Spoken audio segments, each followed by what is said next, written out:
అండి ఈనాటి దిల్సే with me అంజలిలో YouTube నెటిజన్లు అందరూ కూడా చాలామంది చాలా రోజులుగా అడుగుతున్నారు ఏంటంటే వీణావాణి ఇంటర్వ్యూ తీసుకోండి అని చెప్పని. సో ఇప్పుడు నా ముందున్నారు, మరి ఆవిడ అంతరంగాన్ని ఆవిష్కరించే ప్రయత్నం చేద్దాం. హాయ్ వీణావాణి. వీణావాణి అనాలా, వీణా శ్రీవాణి అనాలా, మీ ఇష్టం. చాలా రోజులైంది నిజంగా కదా. So nice to meet you once again. Thank you. అంటే ఎన్నాళ్ళ నుంచో తెలుసున్న ఒక ఫ్రెండ్ని తను ఇప్పుడు సెలబ్రిటీగా ఇంటర్వ్యూలా తీసుకోవాలి అని అంటే ఒకలాంటి ఎక్సైట్మెంట్ ఉంది తెలుసా నిజంగా. ఎగ్జాక్ట్లీ. నాకు కూడా ఏంటంటే 2008 నుంచి కలిసి వర్క్ చేశాం కదా, సో చాలా ఏళ్ళ నుంచి తెలిసిన ఒక ఫ్రెండ్ చాలా రోజుల తర్వాత కలిసే వరకల్లా ఫీల్. కానీ మిమ్మల్ని చూసిన ప్రతిసారి నాకు గుర్తొచ్చేది ఏంటి తెలుసా, మా టీవీలో very long back, I think 10 years అయినట్టుంది, ఇంకా ఎక్కువైంది కదా. చక్కగా చక్కగా చీర కట్టుకొని బొట్టు పెట్టుకొని సంచి పట్టుకొని వెజిటబుల్ మార్కెట్కి వెళ్ళి మాలతీస్ డైరీ, అది చాలా మందికి గుర్తుంది అబ్బా. అసలు మిమ్మల్ని చూసిన వెంటనే అది ఖచ్చితంగా గుర్తు రావాల్సిందే, ఎవరికైనా సరే మా టీవీ చూసేవాళ్ళు ఖచ్చితంగా గుర్తు రావాల్సిందే. అలా ఉండిపోయింది మైండ్లో తెలుసా. అబ్బా ఎంత చక్కగా ఉంది తిను అని అనిపించింది. అంత మంచి ఆపర్చునిటీ నాకు రాలేదు అని ఏంటి అసలు ఈ వీణావాణి గురించి తెలుసుకోవడానికి ముందు ఈ ఫస్ట్ కెరీర్ ఎలా స్టార్ట్ అయింది, అసలు ఎక్కడి వారు మీరు, ఏం చదువుకున్నారు? నాకు తెలుసు, వ్యూవర్స్ కోసం చెప్పండి.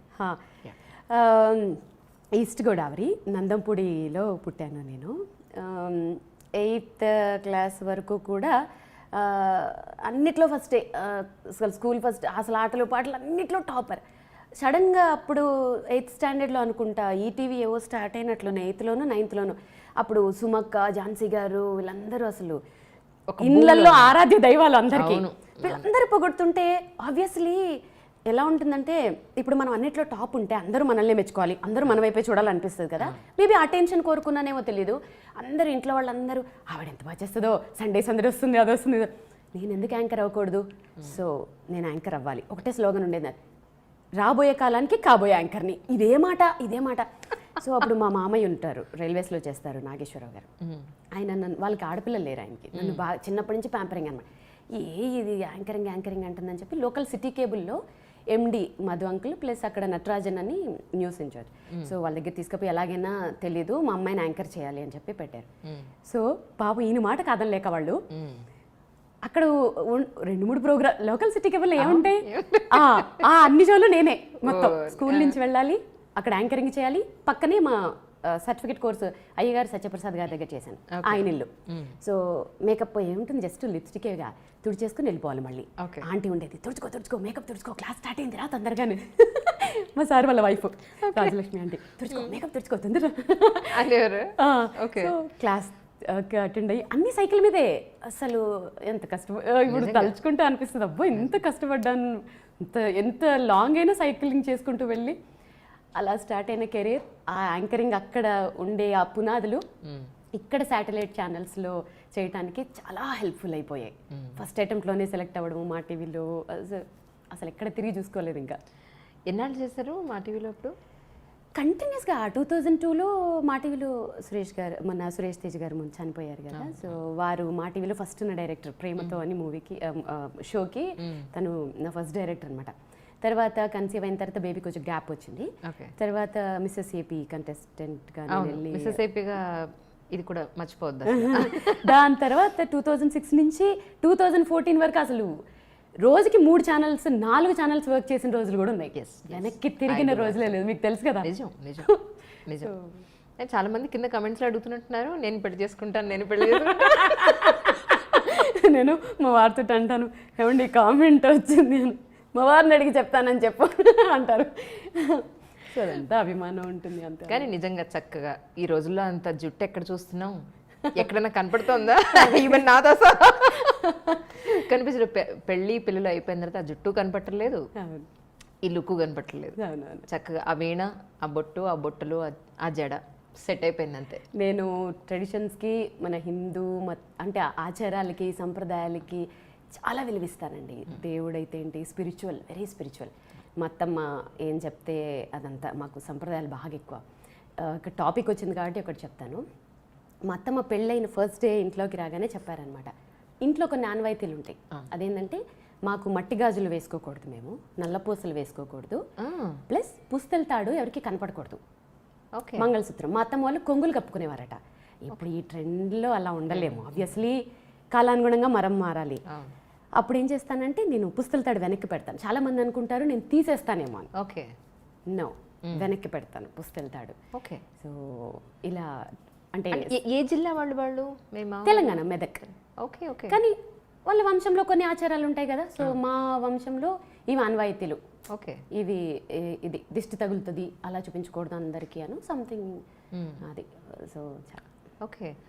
మీది లవ్ మ్యారేజ్ అని చెప్పని విన్నాను, అవునా?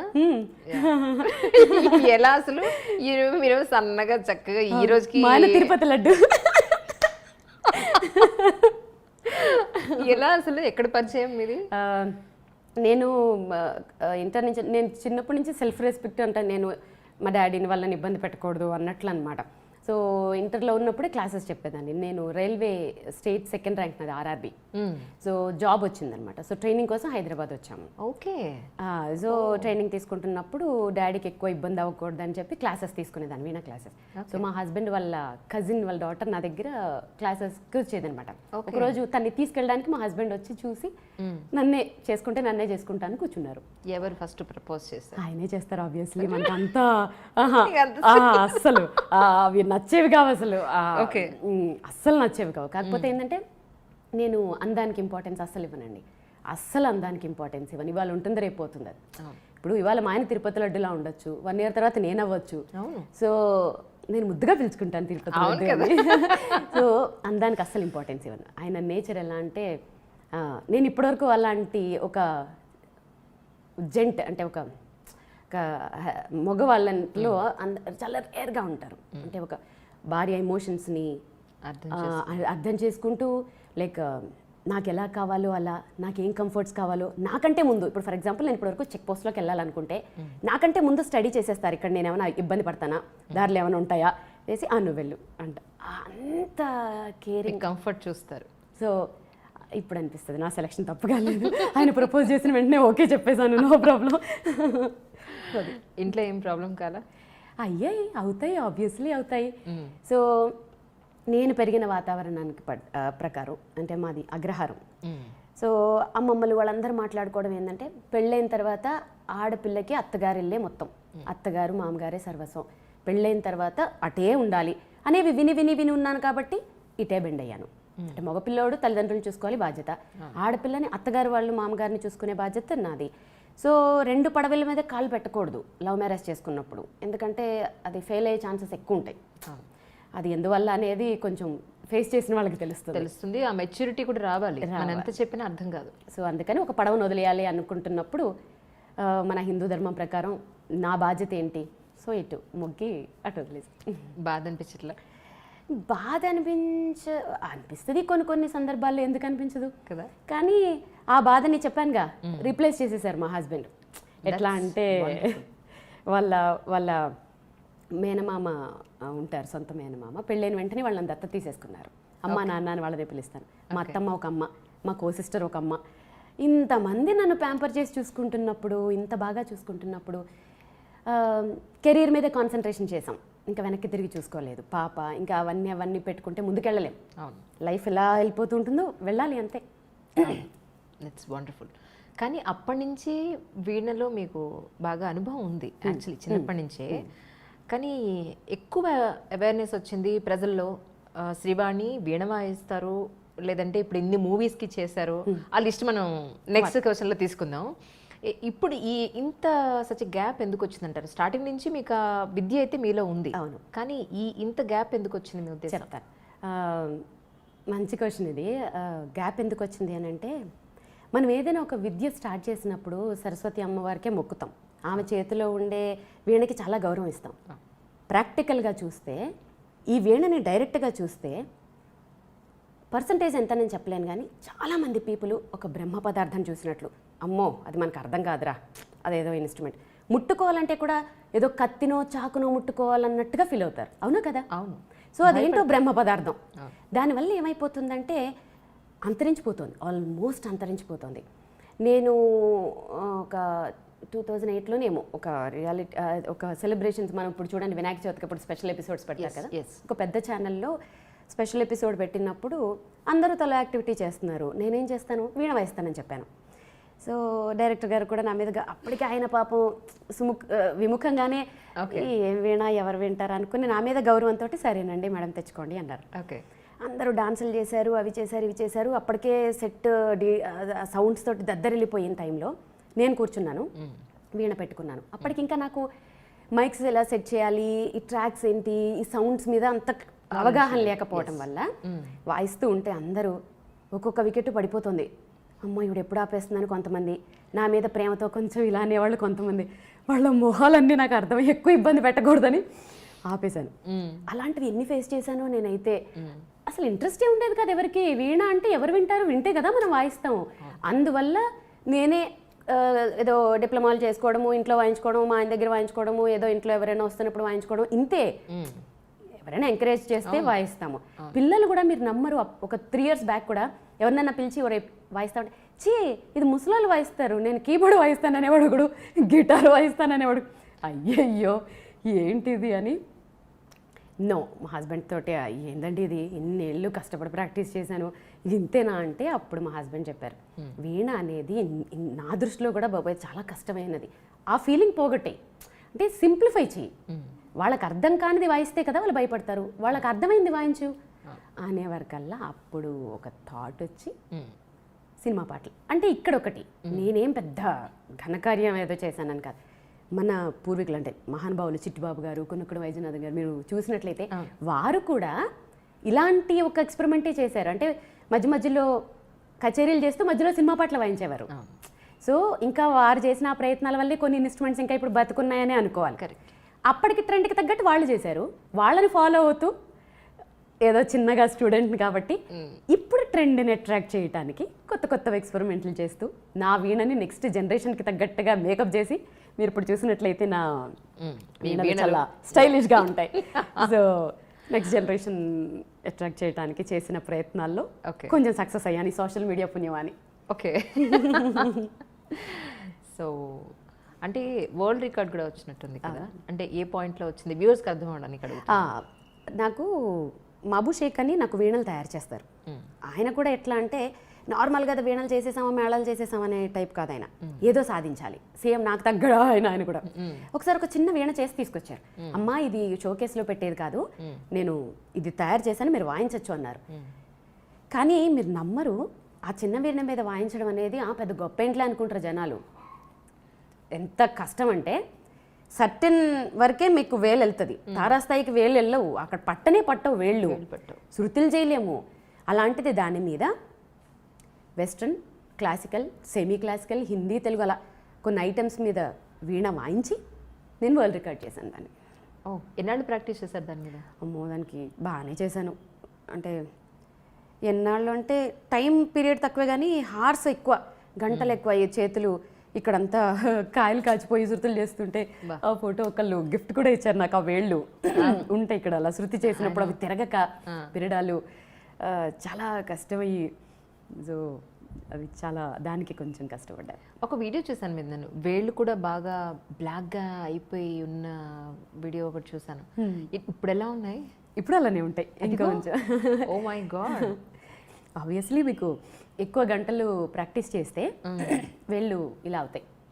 ఓకే, మీ వారు ఏమనలేదా ఆ విషయంలో? ఈ విషయంలో పాపం ఆయన ఎక్కువగా అయిపోతే ఆయనకి ఏంటంటే ఒక్కొక్క పాయింట్ ఆఫ్ వ్యూలో చాలా ప్రౌడ్, నన్ను చూస్తే అసలు మురిసిపోతారు. సో బాగా పెయిన్గా ఫీల్ అయినప్పుడు ఎందుకులే మమ్మీ ఇప్పుడు వద్దులే రేపు వాయించుకుందులే అంటారు. ఆయనకు లోపల బాధ ఉంటుంది, ఆయన లోపల చెప్పలేరు బయటికి, రేపు వాయిద్దులే చాలే అంటారు. కానీ పాపం నేను విననుగా, మొండి గట్టాలి కాబట్టి చెప్పడం మానేసారు ఈ మధ్య. సో మీరు చేసిన ఎక్స్పెరిమెంట్స్ అంటే ఏం చెప్తారు ఇప్పటి వరకు? ఎక్స్పెరిమెంట్స్ అనేవి నా దృష్టిలో ఎక్స్పెరిమెంట్స్ అని చెప్తాను, ఏమో మిగిలిన వాళ్ళు చేశారో లేదో అనేది నాకు తెలియదు. నేను చేశాను అనుకునేవి ఏంటంటే 2 వాయిసెస్ చేశాను. ఫస్ట్ ఫేస్బుక్లో పెట్టిన పోస్ట్ అది, అంటే 2015 వరకు నాకు వాట్సాప్ కూడా లేదు.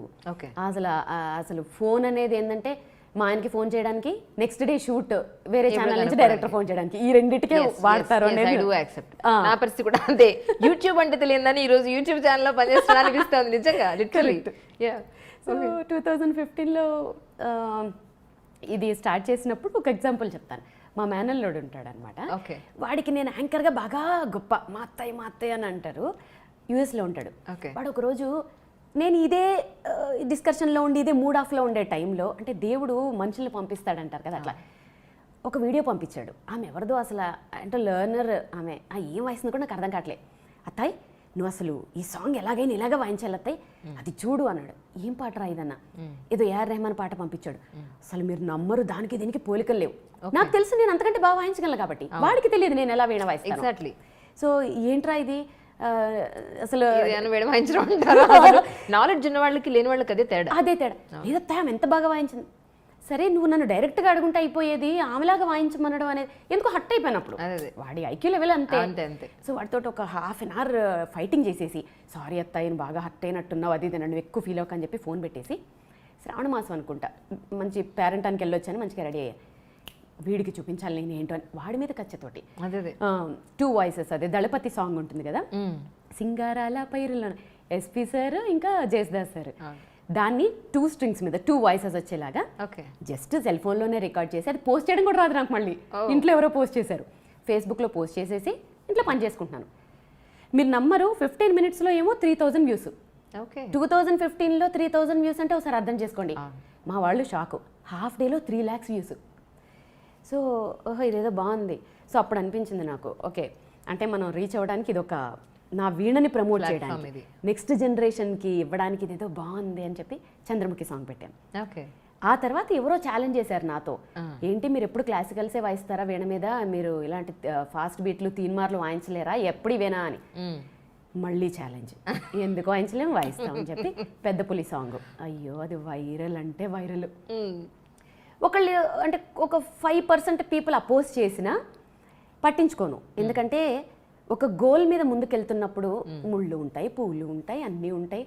వాళ్ళు మేబీ నా ఇంటెన్షన్ వాళ్ళకి అర్థమయ్యి ఉండకపోవచ్చు ఏంటి అనేది, సో అదేం పట్టించుకోలేదు నేను. ఇప్పుడు ఏంటి పరిస్థితి అంటే, మ్యాక్సిమం నా ఇంటెన్షన్ అర్థమైన ప్రతి ఒక్కళ్ళు, సీనియర్ సిటిజన్ ఇంక్లూడింగ్, వాళ్ళు ఎక్కువ తెలుసా ఎంత బ్లెస్ చేస్తారంటే, ఏ సాంగ్ వాయించినా నెక్స్ట్ జనరేషన్ని అట్రాక్ట్ చేయాలి అని అంటే మా హస్బెండ్ చెప్తారు, కాలంతో పాటు ముందుకెళ్ళాలి, లేదంటే వెనకబడిపోతాం. సో అలా వాళ్ళని అట్రాక్ట్ చేయాలి అని అంటే వాయించాలి, వాళ్ళ పాటలే వాయించాలి. సో ఇప్పుడేమనిపిస్తుంది, స్టార్టింగ్ డేస్ అప్పుడు ఎవరు వినని స్టేజ్ నుంచి ఈరోజు lakhs of views కానీ, వ్యూవర్షిప్ కానీ, లేకపోతే మీ ఫ్యాన్స్ ఫాలోయింగ్ కానీ, మీరు ఇలా పెట్టగానే అలా వ్యూస్ పెరిగిపోయి ఈ స్టేజ్ చూస్తే ఏమనిపిస్తూ ఉంటుంది? అసలు నిజంగా ఇది నమ్మట్లేదు నేను, ఏదో డ్రీమ్ లాగే ఉంది. కానీ సోషల్ మీడియా ఎంత ప్లస్ చేసింది మీరు నమ్మరు. వీణ అనేది south Indian instrument, okay. North వాళ్ళకి వీణ అంటే తెలియదు అసలు, యాక్చువల్గా చెప్పాలంటే. విద్వాంసులు ఒకళ్ళిద్దరు తెలిసిన. ఇప్పుడు నాకు ఎక్కువ షోస్ నార్త్లోనే ఉంటాయి. అంటే నార్త్ వాళ్ళు పిలిచి నా చేత షోస్ చేయించుకుంటారు. బెంగాలీ, పాకిస్తాన్, బంగ్లాదేశ్, ఎక్కడెక్కడి నుంచో మెసేజ్లు, ఎక్కడెక్కడి నుంచో ఫాలోవర్స్. ఒక రకంగా చాలా హ్యాపీగా, అంటే ఇంత తక్కువ స్పాన్, అంటే ఒక 3 yearsలో ఇంత కవర్ చేశాం కదా చాలు. నా వీణ ఇంత పాపులర్ అయింది. వీణ అంటే తెలుస్తుంది ఇప్పుడు అందరికీ, పాత ఇన్స్ట్రుమెంట్ లాగా ఎవరు చూడట్లేదు, ట్రెండీ అయింది. చాలామంది ఇప్పుడు మబు షేక్ అని చెప్పాను చూడండి, ఆయన 4 years బ్యాక్ పాపం తన ఫైనాన్షియల్ స్టాండర్డ్స్ చాలా తక్కువ, ఇప్పుడు ఆయన కారు కొనడానికి రెడీ అయ్యారు. చాలా అది నేను కూడా అచీవ్మెంట్ లాగా ఫీల్ అవుతాను, బికాస్ ఎంతమందో వీణలు కొనుక్కుంటున్నారు, నేర్చుకుంటున్నారు.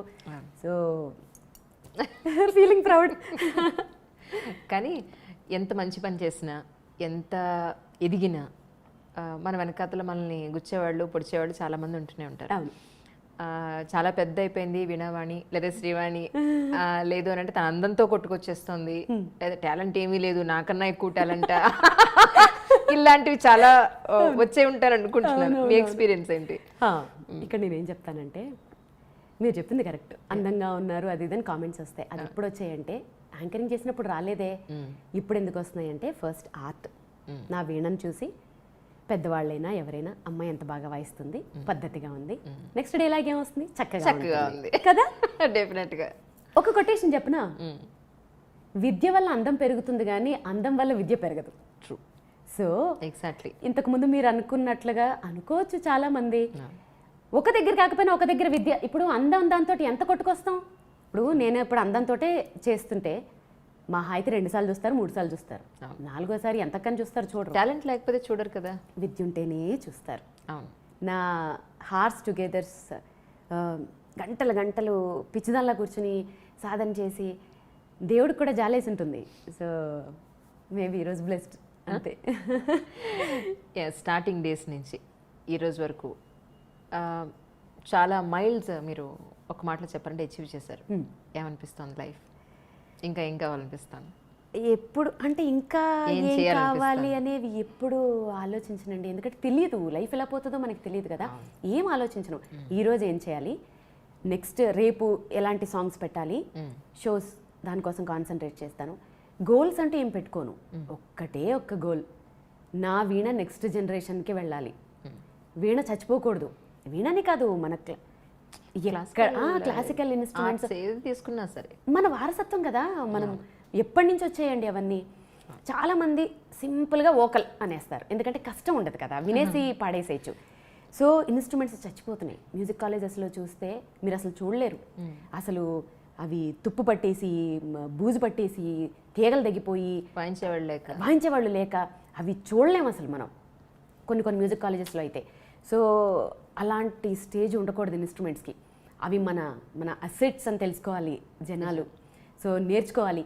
అదొక్కటే గోల్ అంతే. దానికోసమే పరిగెడుతున్నాను అంతే. నేనేదో అచీవ్ చేసేయాలి, అది చేసేయాలి ఏం లేదు. సో అందుకే ప్రిఫరెన్స్ ఉన్న దగ్గర మాత్రమే షోస్ చేస్తాను. నా వీణకి ప్రిఫరెన్స్ ఉండాలి. వీణని ఇష్టపడే వాళ్ళ దగ్గరే షోస్ చేస్తాను. అదొక్కటే గోల్ పెట్టుకున్నాను. ఎవరింట్లో అయినా నేర్చుకునే వాళ్ళైనా ఆర్టిస్టులు అయినా సరే 1 లేదా 2 వీణలు ఉంటాయి. మీ దగ్గర ఏంటంటే ఎన్ని వీణలు ఉన్నాయి? ఏంటి వీటి స్పెషాలిటీస్ ఏంటి అసలు? ఒక్కొక్క వీణకు ఒక్కొక్క స్పెషాలిటీ ఉంది. ఇవన్నీ నా బేబీసే. మీరు నమ్మరు, ఈ వీణలో ఏదైనా ఒకటి ఇక్కడ ప్లేస్ లేదు కదా, వేరే ఇంట్లో పెడదాం అనుకుంటే కూడా అమ్మో ఏడుస్తుంది అన్న ఫీలింగ్ వస్తుంది నాకు. ఒకటి నా పాప కోసం కొన్నవి, 2 మిగిలినవన్నీ అప్డేటెడ్ వర్షన్స్ సౌండ్స్ కోసం. నేను సౌండ్కి బాగా ఇంపార్టెన్స్ ఇస్తాను. కొంచెం సౌండ్కి, క్వాలిటీకి చాలా ఇంపార్టెన్స్ ఇస్తాను. సో ఇవన్నీ ఇప్పుడు నాకు స్టేజ్ షోస్కి పనికిరావు. అంటే మనం బేసిక్ వీణాలు ఇవన్నీ. ఓకే. సో చెప్పానుగా, నెక్స్ట్ జనరేషన్ కోసం నేను ఒక స్టైలిష్ వీణలు, నా స్టైలిష్ వీణలతోటి ఇప్పుడు మాత్రమే చేస్తున్నాను. బట్ ఇవన్నీ కూడా ఉంటాయి. ఇది నా 2nd క్లాస్లో వీణ. ఓకే. అది నా ఫ్రెండ్. వీటిని అప్డేట్ చేయడానికి ఏముండదు. పికప్ పెట్టుకుని వాయించవచ్చు. అవి నేను రికార్డింగ్స్కి వాయిస్తాను. మూవీస్లో వాయించేటప్పుడు ఈ వీణలే మాత్రమే యూజ్ చేస్తాను. ఈ టోనే బాగుంటుంది. ఓకే. స్టేజ్ షోస్కి నా స్పెషల్ వీణలు, మధుర వీణలు వాడతాను. ఓకే. సో అట్లా. ఇప్పటివరకు ఎన్ని మూవీస్కి మీరు వర్క్ చేశారు? పెద్దగా పెద్ద ఒక చాలా నెంబర్స్ చేయలేదు. కిరవాణి గారికి పెద్ద సినిమాలకి, కిరవాణి గారికి అంటే ఓం నమో వెంకటేశాయ, మహాన్ భావుడు, తమన్ గారికి ఇంకేవో కూడా చేశాను. అంటే వాయించేసి వచ్చేస్తాం కదా, సో ఎక్కడెక్కడ యూజ్ చేస్తారనేది తెలీదు. సాయి కార్తిక్ గారికి, ఆర్పి పట్నాయక్ గారికి. కాకపోతే ఏంటంటే ఇప్పుడు ఎక్కువ చేయట్లేదండి, ఎందుకంటే మోర్ టైం అంతా నేను షోస్కే, ఎందుకంటే నాకు షోస్కి ఇంపార్టెన్స్ ఇస్తున్నాను. షోస్ కూడా చాలా ఉన్నాయి. అలానే కదా 6 నెలల నుంచి పోస్ట్పోన్ చేశారు. You are so busy. 6 నెలల నుంచి అడుగుతుంటే ఎప్పటికీ దయ తెలిసింది, అమ్మాయి మెసేజ్ వచ్చింది ఈరోజు అనుకున్నాను. ఎన్నిసార్లు అడిగాను. అవునా కాదా? అవును, రామోజీరావు గారి మనవరాలకి వెళ్ళి మీరు అక్కడ షో ఇచ్చారని చెప్పి విన్నాను. రామోజీరావు గారి మనవరాలు నా వీణంటే ఇష్టం అంట. కాళేశ్వరరావు గారు ఫోన్ చేశారనమాట. బాపినేడి గారిని ఇలా అడిగిందంట మా అమ్మాయి. బాపినేడి గారు అసలు నన్ను గుర్తుపట్టలేదంట, మన యాంకర్ అంటే. కాళేశ్వరరావు గారు చెప్పారంట, మన యాంకరే కదండి, జీవన జ్యోతికి చేశారంట. ఓ అమ్మాయేనా అని బాపినేడి గారు షాక్ అయ్యారంట. సో అయ్యో తప్పకుండా వాయిస్తానండి. ఈటీవీ అంటే నాకు ఎందుకో నా ఫ్యామిలీ లైక్ చాలా, వాళ్ళు నాకు అలాగే మర్యాద ఇచ్చారు అన్నేళ్ళు. ఎంత రెస్పెక్ట్ అంటే అసలు తెలుసుగా మనకి. సమస్య లేదు అసలు. బాపినేడి గారు దగ్గర నేను ఆయనతో నాకు పరిచయం ఒకటంటే ఫిలిం సిటీలో నేను వర్క్ చేశాను ఒక 3.5 years. సితారా హోటల్ ఉంది కదా, అవునవునవును, సితారా హోటల్లో as a health club in-charge గా వర్క్ చేశాను 3.5 years. అంటే స్పోర్ట్స్ మెన్స్ కోటాలో నాకు అప్పుడు వచ్చిందనమాట. డిగ్రీ చదువుతూ అక్కడ జాబ్ చేశాను. ఓకే. ఆయన దగ్గర అప్పుడు రామోజీరావు గారు ఆ హెల్త్ క్లబ్ కన్స్ట్రక్షన్ అప్పుడు వీళ్ళందరూ వచ్చి చూసి పెడుతూ ఉండేవారు. So I was the in-charge for that actually. Nice nice nice nice. చాలా మంది హీరోలు హీరోయిన్లకి ఫిజికల్ ట్రైనింగ్స్ ఇస్తూ ఉండేవాళ్ళం. అలా పరిచయం. They are such a very nice people actually. ఎలా నడిచింది మీకు, ఎలా అనిపించింది నడుస్తుంటే? రామోజీరావు గారు వాళ్ళ మనవరాల పెళ్లిలో వాళ్ళంతా ప్రయారిటీ ఇచ్చి అంత వాళ్ళ వెడ్డింగ్ కార్డ్ లో కూడా సెట్ వేసి అంత ప్రిఫరెన్స్ ఇచ్చి కిరణ్ గారు వచ్చి అసలు వారు అప్రిషియేట్ చేస్తుంటే నాకైతే అసలు ఎంత బాగా అప్రిషియేట్ చేశారో అసలు బాగా అనిపించింది. అసలు ఒక మంచి స్వీట్ మెమరీ అది. నిజం. ఏం వాయించారు వాళ్ళ పెళ్ళి? 1.5 hour కచేరీ అది మొత్తం షో. 1.5 hour షో చేశాను. అన్నీ వాయిస్తాను. నా షోలో ఎలా ఉంటుందంటే classical, semi classical, western, Hindi, Telugu, Tamil అయితే తమిళ్ ఇప్పుడు తమిళనాడులో వాయించినప్పుడు తమిళ్ సాంగ్స్ అన్నీ అంటే అన్ని షోకి వచ్చిన అన్ని ఏజ్ పీపుల్కి తగ్గట్టుగా అన్నీ వాయిస్తాను అనమాట. ఒక స్పెషల్గా డిజైన్ చేసుకుంటాను నా షోని. ఓకే. కానీ మధ్యలో విన్నాను మీరు షోస్ చేయడం లేదు అని చెప్పాను. షోస్ చేయడం లేదు కాదు. 2 years బ్యాక్ నేను ఇచ్చిన ఇంటర్వ్యూలో ఏం చెప్పానంటే, నేను కొన్ని చూశాను కాబట్టి అది ఆ ఇంపాక్ట్ ఉండిపోయింది. అంటే ఫ్యామిలీ ఫంక్షన్స్లో అంటే మ్యారేజెస్లో ఎలా ఉంటుందంటే, ఒక షో ఇక్కడ ఏదో ఆర్కెస్ట్రా ఏదో పెడతారు, వాళ్ళని అసలు చూసే సందర్భాలు కూడా ఉండవు. ఎవరి హడావిళ్ళల్లో వాళ్ళు ఉంటారు, వాళ్ళు అద్భుతంగా పాడుతూ ఉంటారు. అమ్మో ఇలాగే ఉంటాయి మ్యారేజెస్ అనుకుని చాలా రోజులు ఎన్ని రిఫ్యూజ్ చేసేసానో. నేను ఆ ఇంటర్వ్యూలో కూడా చెప్పాను, మ్యారేజెస్కి వాటికి వాయించనండి ఎందుకంటే అక్కడ ఇంపార్టెన్స్ ఉండదు అని. మేబీ సోషల్ మీడియా పుణ్యమాని అది చూసి నన్ను అప్రోచ్ అవుతున్నారా ఏనది తెలియదు. కానీ ఇప్పుడు మీరు నమ్మరు, దాని తర్వాత అంటే 1 year బ్యాక్, 1 year కూడా కాదు ఏమో, అప్పుడు ఒక కాల్ వచ్చింది. ఒక పెద్ద ఆయన ఫోన్ చేసి, అమ్మ మా ఇంట్లో అందరూ నీ వీణంటే చచ్చేలా ఇష్టపడతాము, మేము మీ షో చూడాలి అని అంటే మేము అంటే వేరే ఒక ఇది తీసుకుని మీ ఆర్గనైజ్ చేయలేము. మీ షో చూడాలి అని అంటే మా ఫ్యామిలీలోనే మేము వాయింపించుకోవాలి. ఒకసారి రండి వాయించండి, మీకేమైనా ఇన్కన్వీనియంట్గా అనిపిస్తే నన్ను అడగండి. ఎందుకు మాటలు బాగా ఇంప్రెసివ్గా అనిపించాయి. మీరు నమ్మరు, పెళ్లి కార్డులో ఫస్ట్ పేజ్లో నాది అది నా షో అని. అది కూడా ఎలాగా ఏదో జోలపాటలాగా ఉండే వీణ కచేరీ అని సంథింగ్ ఏదో తమిళ్. సో అలా పెట్టి ఫస్ట్ పేజ్లో నాది, నెక్స్ట్ పిల్లగాడు వాళ్ళది, నా కోసం సెట్, సౌండ్ సిస్టమ్స్ కూడా ఎలా తెప్పిస్తారు తెలుసా, ఇళయరాజా గారు వాళ్ళందరికీ వాడే సౌండ్ సిస్టమ్స్.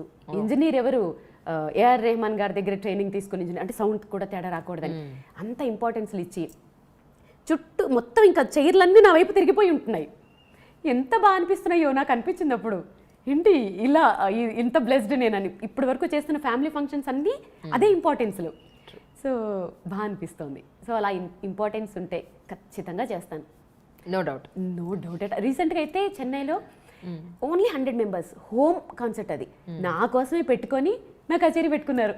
ఎంత బాగా అనిపించిందో సీరియస్లీ, అసలు బాగా అనిపించింది. ఈ వీణలకు సంబంధించి అంటే సర్వీస్ అవి ఎలా ఉంటుంది యాక్చువల్లీ? ఏది ఇప్పుడు ఈ వీణ ఉంది, వీటికి సర్వీస్ చేయడం లేదంటే ఇది పాడైపోతుందేమో అని ఎలా దానికి సంబంధించి? అది కొంచెం ఇప్పుడు నేను ట్రావెల్ చేస్తుంటే మొన్న నా వీణ కూడా అదే డ్యామేజ్ అయింది. వాళ్ళు ఫ్లైట్లో కొంచెం ఎత్తేస్తారు. అవి మాబు షేక్ అని చెప్పాను కదా, ఆయనే మాటికి వస్తారు. ఇది మేళం, ఇది ఎక్కువ దీనికే రిపేర్ అవుతుంది. ఇది వ్యాక్స్, ఓకే, ఎక్కువ దీనికే రిపేర్ వస్తుంది అంతే. ఆల్మోస్ట్ దీన్నే బాగా వాయించేస్తే 2 yearsకి ఒకసారి 1 yearకి ఒకసారి మేళం చేయించుకుంటే సరిపోతుంది. ఎంత అవుతుంది చేయించడానికి? 3,000 అంతే, అంత కాస్ట్లీ ఏముండవు. ఓకే అంతే. ఓకే, అదొక్కటేనా దానిలో ఎక్కువ పోయేది లేకపోతే ఇంకేమన్నా? ఇంకేముండవు. అంటే డెలికేట్ ఇన్స్ట్రుమెంట్, డెలికేట్, మనం హ్యాండిల్ అంటే చక్కగా హ్యాండిల్ విత్ కేర్ అన్నట్టుగా చక్కగా హ్యాండిల్ చేసుకుంటే మ్యాక్స్ అది తప్ప ఇంకేమీ రావు. ఇప్పుడు కొంతమంది ఏంటంటే వీణలు పెట్టుకోవాలి కదా అని షోకేసుల్లో పెట్టినట్టు పెట్టి పిల్లలు అటు తిరిగి కింద పడేస్తే ఈ కుండ విరిగిపోతుంది. ఆల్మోస్ట్ ప్రతి పాత వీణలకి ఇదే డ్యామేజ్. ఈ కుండ ఇక్కడ విరిగిపోతుంది, ఈ కుండ అదొక్క డ్యామేజ్ అవుతుంది మెయిన్. ఓకే, మీరు మాత్రం బాగానే పెట్టారు, చాలా జాగ్రత్తగా. ఆబ్వియస్లీ మా ఇంట్లో ఎలా చాలా చంటి పిల్లలు చూసినట్టు చూస్తారు. అందులో నేను కొన్ని విషయాల్లో వెరీ స్ట్రిక్ట్, సిస్టమేటిక్. నన్ను ప్రిన్సిపాల్ అంటారు ఇంట్లో. ఆబ్వియస్లీ అంటే ఉండాలి, లేకపోతే నడవదు. నేను సిస్టమేటిక్గా ఉంటాను, మీకు తెలుసు. టైం టు టైం చేసేయాలి పనులు, ఏ పని ఎప్పుడు చేయాలి అప్పుడు చేసేయాలి, వర్క్ అనుకుంటే చేసేయాలి. ఇవన్నీ ఇంట్లో ఎవరైనా సరే అలా లేజీగా ఉంటే తెగ తిట్టేస్తాను. సో నన్ను ప్రిన్సిపల్ అంటారు. అంటే అన్నారు, నో ప్రాబ్లం అంటే అనుకోని అని చెప్పేస్తాను. స్టార్టింగ్ మీరు అంటే మ్యారేజ్ చేసుకున్నప్పుడు వేణుస్వామి గారు ఏం చేస్తూ ఉండారు అప్పట్లో? అప్పట్లో కూడా అంటే మా వంశం నుంచి మేము అయ్యగారు అంటే మా మామయ్య గారు ఫస్ట్ యాదగిరిగుట్ట పెద్ద పూజారిగా చేసేవారు. ఓకే. తర్వాత నాచారం నరసింహస్వామి టెంపుల్లో పెద్ద పూజారి. ఓకే. మా హస్బెండ్, మా బావగారులు, వాళ్ళ మేనమామలు అందరూ భద్రాచలంలో పెద్ద అయ్యగారులు అందరూ ఇదే ప్రొఫెషన్. Right right. సో మా మామయ్య గారు కూడా జ్యోతిష్యం అక్కడి నుంచి వచ్చిన వారసత్వమే. అప్పుడు ఇంకా చిన్న పిల్లోడు కాబట్టి ఎక్కువగా కాన్సన్ట్రేషన్ చేయలేదు. సో వయసుతో పాటు విద్య కూడా పెరుగుతుంది కాబట్టి కాన్సన్ట్రేషన్ చేయడం వల్ల ఆయన కూడా వేణుస్వామి సడన్ గా పుట్టుకొచ్చేసాడని చాలా మంది అనుకుంటారు. కాదు, ఆయన ఎప్పటి నుంచే ఉన్నారు. అంటే జనరల్గా ఇంట్లో ఈ పూజలు లేదంటే జాతకాలు ఎక్కువ మడి ఆచారం ఎక్కువ ఉంటుంది అని చెప్పని అనుకుంటూ ఉంటారు. నిజమేనా? మీరు దానికి యాప్ట్ అయ్యారా? మా హస్బెండ్ ఏం చెప్తారంటే దేశ కాలమాన పరిస్థితుల ప్రకారం వెళ్ళాలి అంటారు. ఆయన ఎకో ఫ్రెండ్లీ. సో ఇది బాగుంది వర్డ్. New word. ఇప్పుడు మడిచార్లు కట్టేసుకుని తడి బట్టలు కట్టేసి మడి ఆచారాలు అంటే ఈ అపార్ట్మెంట్స్లో ఇక్కడ కుదరదు. ఆబ్వియస్లీ మన మనసులో ఉండాలి భక్తి అనేది. నేను పూజలు చేస్తాను, సో నా స్టైల్లో నేను చేస్తాను. సో అంతే. అంత మడులు ఆచారాలు అనేసి ఇంట్లో మేడ్స్ని వాళ్ళని దూరం దూరం అలా అస్సలు అన్నాను. సో అందరూ ఫ్యామిలీ మెంబర్స్ లా ఉంటారు, అస్సలు అలాంటివి. ఓకే. అంటే మిమ్మల్ని పెళ్లి చేసుకోవాలనుకున్నప్పుడు జాతకం అది చూపించుకున్నారా? మరి అడిగారా మీరు? అన్ని చూపించుకునే అప్పుడు నేను ఏం అడగలేదు. ఇప్పుడు అడిగారా? ఇప్పుడు అంటే అప్పుడు అదే అంటారు, అప్పుడు నన్ను పెళ్లి చేసుకోవడమే ఇంపార్టెంట్, ఈ జాతకాలు అవన్నీ చూపించుకున్నారో లేదో తెలియదు. తర్వాత చూపించినట్లున్నారు బాగా కలిసాయి అని. మా ఇంట్లో అందరూ జ్యోతిష్యులే కదా, మా బావగారులు అందరూ కూడా ఉంటారు కాబట్టి చూసి చెప్పినట్టున్నారు తర్వాత కలిసింది అని. మీకుందా నమ్మకం జ్యోతిష్యం మీద? డెఫినెట్గా ఉందండి. ఎందుకంటే అఫ్ కోర్స్ ఇగో అపోజ్ చేసే వాళ్ళు ఉంటారు. ప్రాక్టికల్గా నాకు ఒక ఎక్స్పీరియన్స్ చెప్తాను. ఇది కాంట్రవర్సీ చేసేవాళ్ళు చేస్తారు, నమ్మేవాళ్ళు నమ్ముతారు, నమ్మని వాళ్ళు నమ్మరు. ఎవరి నమ్మకాలు వాళ్ళవి. 2014లో సైనస్ సర్జరీ చేసుకుని నేను యాంకరింగ్ అంతా ఆపేసి అప్పుడు ఇంకా మా హస్బెండ్కి ఇంకా నాకేమన్నా అయితే అపురూపం కదా, వద్దు చాలు ఇంకా డస్ట్ వచ్చేస్తుంది వెళ్ళొద్దు అన్నారు. 1 year ఇంట్లో ఉండి ఆబ్వియస్లీ అంత వర్క్ చేసి ఇంట్లో ఖాళీగా కూర్చోవాలి అని అంటే చాలా కష్టం కదా. మాటికి ఏంటి ఇలా నేను ఇంకింతేనా, ఇంకేం చేయలేనా అంటే నువ్వు వీణనే బాగా ప్రాక్టీస్ చేయి, 2016 తర్వాత వీణ పేరు చెప్తే నువ్వు గుర్తొస్తావు అన్నారు. అప్పుడు ఎలా తిట్టానంటే ఆయన్ని, ఏమండే మీరు మీ జాతకాలు అంతమంది విద్వాంసుల్లోనంట పేరు చెప్తానంట నా పేరు గుర్తొస్తుందట అని చెప్పి చాలామంది అంటే స్టార్ మహిళ శ్రీధర్ రెడ్డి ఉంటారు, సిద్ధు నన్ను అక్క అంటారు, బావ అంటారు. సిద్ధుకు ఫోన్ చేసి, సిద్ధు మీ బావ ఇలా చెప్పారు అని అంటే, ఏమో అక్క సూపర్ స్టార్ అయిపోతావేమో, బావ చెప్పింది తిరగవద్దు, బావగారు చెప్పింది ఏమో అని. నేను టీవీలో కూడా కొంతమందికి చెప్పాను ఇలా అంటున్నారు అని. ఎందుకంటే అప్పుడు ప్రతి ఒక్కటి షేర్ చేసుకునేదాన్ని కొంతమందితో. అయిపోయిన తర్వాత కట్ చేసి చూస్తే అప్పుడు మాట అన్నారు, జరిగితే ఏం చేస్తావన్నారు. అది చెప్పను మీకు తర్వాత సీక్రెట్గా చెప్తానే. సో బెట్ కూడా కట్టాను. సో తీరా కట్ చేసి చూస్తే మరి ఇప్పుడు జరిగినట్టే కదా, దానికి ప్రూఫ్స్ కూడా ఉన్నాయి కదా. అందుకే వాళ్ళ పేర్లు చెప్పాను. ఎందుకంటే ట్రాష్ అనేవాళ్ళు, అవనేవాళ్ళు, ఇవనేవాళ్ళు మస్తు మంది ఎప్పుడు ఉంటూనే ఉంటారు. ప్రాక్టికల్ గా నేనే ఎక్స్పీరియన్స్ కదా. సంవత్సరం ఏ రోజు సూర్యగ్రహణం వస్తుంది, ఏ రోజు చంద్రగ్రహణం వస్తుంది, ఈ సంవత్సరమే చెప్తున్నారు కదా. చెప్తున్నారు అది జరుగుతుంది కదా సైంటిఫిక్ గా. అది ఆ డేట్ ని గెస్ చేయగలిగిన మన సంప్రదాయం సైన్స్ కి సమానంగా కాదని ఎలా అనుకుంటాం? గ్రహాలు ఉన్నాయి, గ్రహాలు స్థితిగతులు మారుతున్నాయి, అది కూడా ఫస్ట్ మన వాళ్ళే, సైన్స్ చెప్పలే. అదే అంటున్నాను. సో ఏంటంటే 1-2 ఫెయిల్ అవ్వచ్చు, అది వాళ్ళ అదృష్టం అనుకోవచ్చు, ఏదైనా అనుకోవచ్చు. అందుకనే నేనైతే మన శాస్త్రాల్ని నమ్ముతాను, మన విశ్వాసాల్ని నమ్ముతాను, మన సంప్రదాయాల్ని నమ్ముతాను, మన హిందూ మతాన్ని నమ్ముతాను. నేను ప్యూర్ హిందూ. So nice. మరి మీ వారి విషయంలో వచ్చిన ఈ ఛానల్స్ కాంట్రవర్సీ కింద కామెంట్స్ చూస్తే మీకేమనిపిస్తూ ఉంటుంది? నేనేం పట్టించుకోనండి. అంతేనా? ఎందుకంటే 1 dayలో సెలబ్రిటీస్ అయిపోయిన వాళ్ళం కాదు మేము. ఎంత కష్టపడ్డాము, ఎక్కడి నుంచి లైఫ్ స్టార్ట్ చేసాము అనేది మాతో ట్రావెల్ చేసిన వాళ్ళు మీడియాలో అయితే ఏమి, సినీ ఫీల్డ్లో అయితే ఏంటి చాలామంది ఉన్నారు. ఇవాళ నిన్న కాదు, మా హస్బెండ్ బుడ్డోడుగా ఉన్నప్పటి నుంచి ఆ పద్మాలయ స్టూడియోల్లో ఉండి వాళ్ళందరికీ ముహూర్తాలు పెట్టి వాళ్ళందరికీ పూజలు చేసి అప్పటి నుంచి ఉన్నాం. ఓవర్ నైట్ స్టార్డమ్ వచ్చేసి ఓవర్ నైట్గా అయిపోయిన వాళ్ళం కాదు. ఇవాళ రేపు ఏమైపోయిందంటే కామెంట్లు అనేవి కామన్ అయిపోయాయి. సో ఆ కామెంట్లు చదువుకుంటూ ఆ డిప్రెషన్లోకి పోయి సాధించాల్సిందన్నీ ఆపేసి ఏం ఉపయోగం? మనం ఏం సాధించాలో సాధించాలి, ప్రూవ్ చేయాలి. ఫస్ట్ అందరూ తిడతారు, ప్రూవ్ అయిన తర్వాత బళ అంటారు. ట్రూ. తిట్టినప్పుడు కాముగా ఊరుకుని అది ప్రూవ్ అయ్యేదాకా వెయిట్ చేయాలి. మా హస్బెండ్ అదే చెప్తారు. పర్ఫెక్ట్ అంతే అసలు. నెంబర్ ఒక్క 2 ఏళ్ళు 1 ఇయర్. అవును. మా హస్బెండ్ అదే అంటాను, ఆయన జాతకాలు చెప్పేటప్పుడు కామెడీగానే ఉంటుంది, జరిగినప్పుడు. అవును. సో దాన్ని మా హస్బెండ్ అనే కాదు, ఏ జ్యోతిష్కుడైనా ఒక విషయం ఉన్న జ్యోతిష్కుడు చెప్పినప్పుడు కింద తిట్టేవాళ్ళు తిడతారు, తిట్టనియండి. జరిగినప్పుడు ఒక్కళ్ళు మాట్లాడరు. మళ్ళీ పాపం వాళ్ళకేమైనా దండేసి సన్మానం చేయొచ్చు కదా, చేయరు. ఎక్కడైనా ఒకటి జరగకపోతే ఇంకా లాగడాలు. అఫ్కోర్స్ ఇది మనకి రిలేటెడ్ టాపిక్ కాదు, కానీ మన సంప్రదాయాలు కదా, ఇది మన సంస్కృతి కదా. మన సంస్కృతుల్ని మనమే తవ్వుకొని మనమే గొయ్యి తీసి కప్పెట్టేస్తే ఫారిన్ కంట్రీస్ నుంచి వచ్చి వాళ్ళు వేదాలు శాస్త్రాలు జ్యోతిష్యాలు నేర్చుకుంటుంటే మన శాస్త్రాలని మనమే తొక్కేసుకుంటున్నాం. సో ఎందుకో బాధ అనిపిస్తుంది. సరే, ఇది మనకి రిలేటెడ్ కాదు. ఎప్పుడు ప్రాక్టీస్ చేస్తుంటారు డేలో జనరల్గా? ఎప్పుడు చేయరు అని అడగండి. 24 గంటలు ఒకటి నిద్ర, 2 ప్రాక్టీసు, ఈ 2 ఉంటాయి నా లైఫ్లో ఈ మధ్య. ఇంకొకటి చేయను, పెట్టను. మీ కెరియర్లో అప్పటి నుంచి ఇప్పటి వరకు మీకు బాగా నచ్చి ఇది ఖచ్చితంగా నేను ఇంటర్వ్యూ చేస్తే ఇది ఖచ్చితంగా వాయించాలి అనుకున్నది ఒక్కటి, అది కూడా ఒక చిన్న లైన్ వాయిస్తే చాలు. డెఫినెట్గా చాలా ఉన్నాయి, సెలెక్ట్ చేసుకోవడం కష్టం, ఒకటి వాయిస్తాను. Hi, I'm Veena Srivani. నా ఇంటర్వ్యూ విత్ అంజలి ఐ డ్రీమ్స్లో. Don't miss to watch. For more videos subscribe to I dream.